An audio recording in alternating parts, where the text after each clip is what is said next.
Bonjour tout le monde, petit boucol. Donc comme je vous le disais dans ma vidéo précédente, donc dans mon dernier bilan lecture, je suis partie dimanche au salon du polar à Neulémine. Et comment vous dire que j'ai adoré ce salon du livre, car pour moi, personnellement, ça a été mon premier salon. Voilà, je n'avais jamais été à un salon du polar nulle part, donc j'étais très contente d'y être. J'en ai pris plein les yeux, j'ai pris pas mal de photos. Malheureusement, je vais pas pouvoir vous les faire voir vu que je suis pas trop douée en informatique, donc pour vous faire voir les photos, pour moi, ça serait compliqué. Mais sachez cependant que j'ai vraiment adoré ce salon. Il y avait 35 auteurs, les auteurs tous très gentils. Voilà, donc j'ai tout fait en une matinée, hein. Pour moi ça m'a pas trop posé de problème. Je voyais pas l'intérêt d'aller l'après-midi vu que j'avais eu tous mes livres et toutes mes dédicaces que je voulais. Donc je suis arrivée le matin, donc quand on est arrivé en premier lieu, j'ai fait d'abord le tour de tout le salon pour voir à peu près tous les auteurs qu'il y avait et tous les livres. Et après j'ai refait un tour, mais là j'ai commencé à prendre les livres et à faire les dédicaces.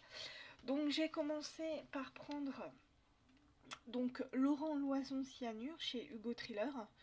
Voilà, donc et qui m'a fait sa petite dédicace ici. Voilà, comme vous le voyez. Hein, voilà. Après, j'ai été donc à côté, hein, il y avait Franck le Duc, pourquoi je sais pas, Franck le Duc, voilà, qui m'a. Donc j'ai pris ces deux livres, j'ai pris Le Chêneau Manquant et Cléa. Donc voilà sa petite dédicace pour Le Chêneau Manquant. Ici pour Cléa, voilà sa petite dédicace. Si. Voilà. Et j'ai une petite anecdote pour Franck Leduc. En fait, j'ai été donc je vais à côté, donc à lui, et donc on discute. Il me dit ah bah vous prenez tous mes livres, donc je dis bah oui vu qu'il y en a que deux, autant tout prendre. Hein. Et puis voilà, donc il me fait ses dédicaces, il me rend les livres et à un moment donné, ma mère me l'a dit. En fait, j'étais avec ma mère et ma mère me dit mais t'as remarqué qu'il a avancé sa main en fait pour te serrer la main tout simplement.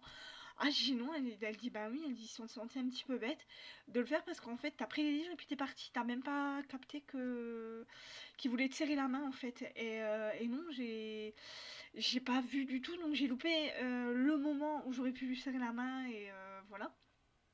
Et je me suis sentie super gênée en fait de pas l'avoir vu et j'en étais vraiment désolée pour lui, le pauvre, il s'est senti un peu con. Il a dit bon, bah, il m'a dit entre guillemets, bah, bon premier salon du livre, hein, parce qu'il s'est senti con de d'avoir loupé ma main en fait, que j'avais pas vu du tout se pencher. Donc voilà, petite anecdote. Hein, c'est dommage pour lui. La prochaine fois que je le vois, si jamais il va au prochain salon, cette fois-ci je lui serrerai la main, le pauvre.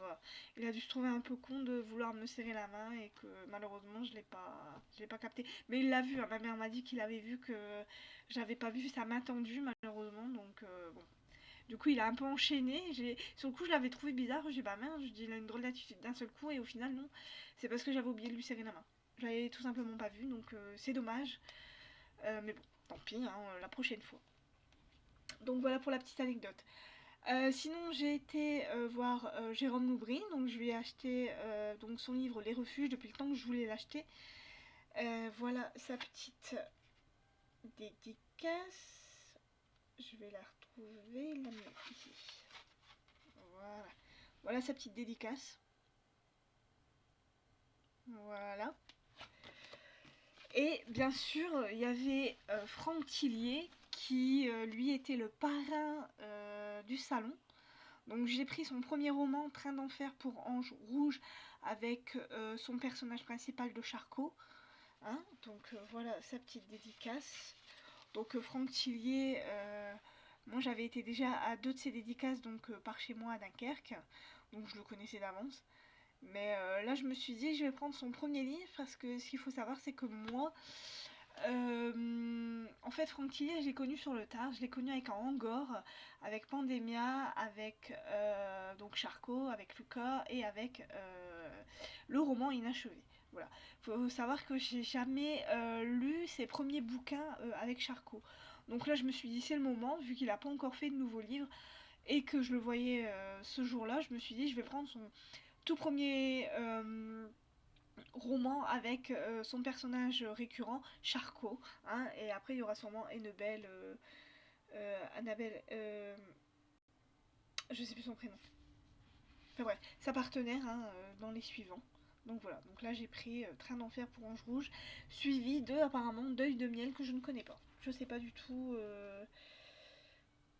Je sais pas du tout si c'est aussi avec Charcot ou si c'est une histoire. Je sais pas. Donc voilà. Et donc une fois que j'ai eu tous mes bouquins, donc je suis sortie pour payer, enfin j'ai été à la caisse. Et en fait, ce qui s'est passé, c'est que je ne le savais pas, donc ils m'ont fait payer. Et ils m'ont offert un petit livre de, apparemment, Samantha Bailly, Les Stagiaires. Voilà, chez Livre de Poche. Donc moi j'ai vraiment apprécié qui nous l'offre, en fait. Et je pense que c'est, alors comme c'est marqué dessus, livre offert pour 2 livres de poche achetés. Et je trouvais que c'était super sympa de nous l'offrir. Et donc là voilà, donc on va être dans une petite histoire avec plusieurs personnages apparemment, hein, mais je sais pas du tout ce que ça va être, donc j'ai vraiment hâte aussi de le lire. En plus il est petit, il n'est pas... Oh, il fait quand même 400 pages, hein. Voilà, un peu plus de 400 pages. Donc voilà, donc j'ai eu ça en plus en cadeau. Et j'ai aussi eu donc ce petit carnet, voilà, l'image imaginaire. Donc c'est un bloc-notes, hein, tout simple, voilà, où on peut marquer plein de choses dessus. Excusez-moi. Et en plus, donc j'ai eu ces magnifiques marque-pages, voilà. Donc là ici de Franck Leduc, ici pardon, Franck Leduc, voilà. Et ici ces marque-pages, mais alors là je sais plus qui me les a donné, je ne sais plus du tout. Mais voilà, il me semble que c'est à la caisse. Je pense que c'est la caisse qui me les a donnés. C'est à la caisse qu'on me les a donnés, voilà. Donc ils sont très très jolis, j'aime beaucoup. Voilà. Donc voilà, donc super salon du livre. Franchement, si vous avez l'occasion et si vous habitez pas loin de Neulémine, surtout allez-y parce que franchement, ça vaut entièrement le coup. Moi, c'était mon premier salon et je sais déjà que l'année prochaine, j'y retournerai avec grand plaisir. Voilà. Bon, malheureusement, j'ai pas acheté trop de livres parce que voilà, les livres sont assez chers quand même, hein, malgré tout. Et puis j'ai d'autres livres à lire, et puis au pire c'est pas grave, hein, je pourrais en acheter d'autres sur internet. J'aurais voulu aussi m'acheter Céline Dangean euh, et, et Sophie Loubière. Voilà, c'est deux auteurs que j'ai pas été voir et dont j'ai pas pris les livres parce que avec tous les livres que j'avais déjà malheureusement, bon, j'ai pas pu, voilà, faut que je fasse un peu plaisir à tout le monde. Donc voilà. Et j'ai aussi été donc à Leclerc, à mon espace culturel, et je me suis acheté donc le JR dos Santos, Un millionnaire à Lisbonne. Voilà. Donc c'est la suite de L'homme de Constantinople hein, que j'avais lu, que j'avais adoré. Donc là c'est la suite de l'histoire de Calouste Sarkissian. Voilà. Qui va se passer pendant la Première et la Seconde Guerre mondiale, hein, les deux. Voilà. Et j'ai acheté donc Les Chevaliers d'Antares, le tome 10, La Tourmente, parce que j'ai lu le 9, donc je vous le ferai dans un prochain bilan lecture.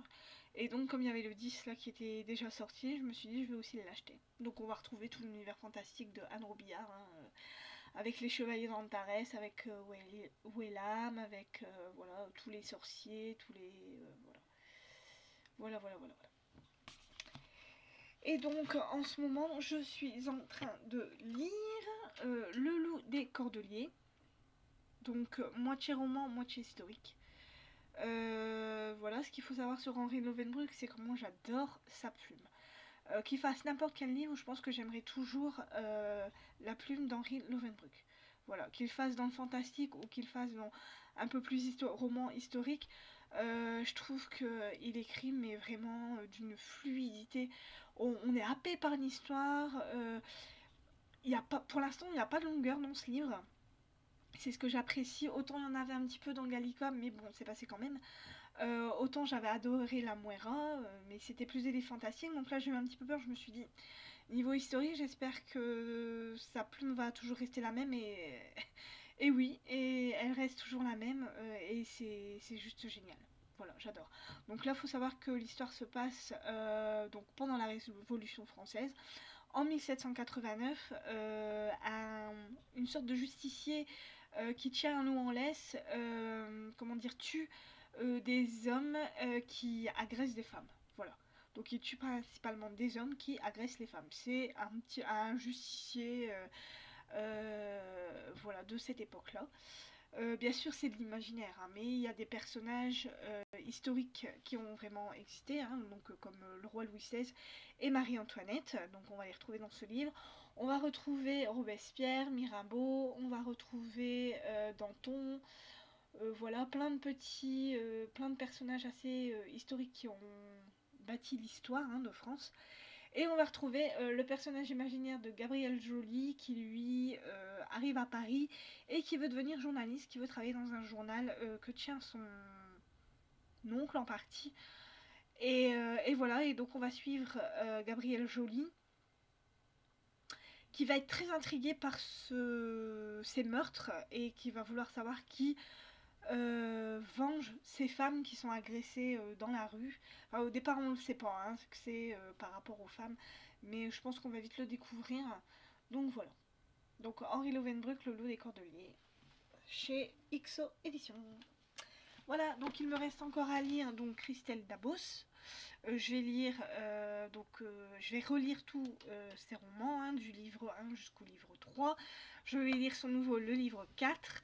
Après, je me mettrai à lire donc Les Chevaliers d'Antares, Un millionnaire à Lisbonne. Et puis, je pense que ça sera temps de vous faire un petit bilan lecture. À savoir aussi que j'ai lu aussi Johanna Gustafsson 100, que j'ai adoré. Hein, juste, je vous en parlerai plus dans ma prochaine vidéo. Donc voilà. Donc j'espère que cette vidéo vous aura plu. Désolée de ne pas vous faire voir les photos, mais comme je vous l'ai dit, j'ai un peu de mal avec l'informatique et du coup je sais pas trop comment on fait pour faire voir des photos en même temps qu'une vidéo. Donc voilà. Mais sachez toujours que le salon du livre à Neux-les-Mines est super. Donc si vous habitez près et que vous savez que il l'organise, allez-y, surtout n'hésitez pas, c'est juste génial, l'ambiance est super bien, les auteurs sont très gentils, c'est très très bien organisé par les bénévoles et les libraires, et je trouve que c'est génial. Voilà. Donc je vous souhaite une bonne journée, une bonne semaine, des bonnes lectures, et je vous dis à plus tard pour un prochain bilan lecture. Bye bye.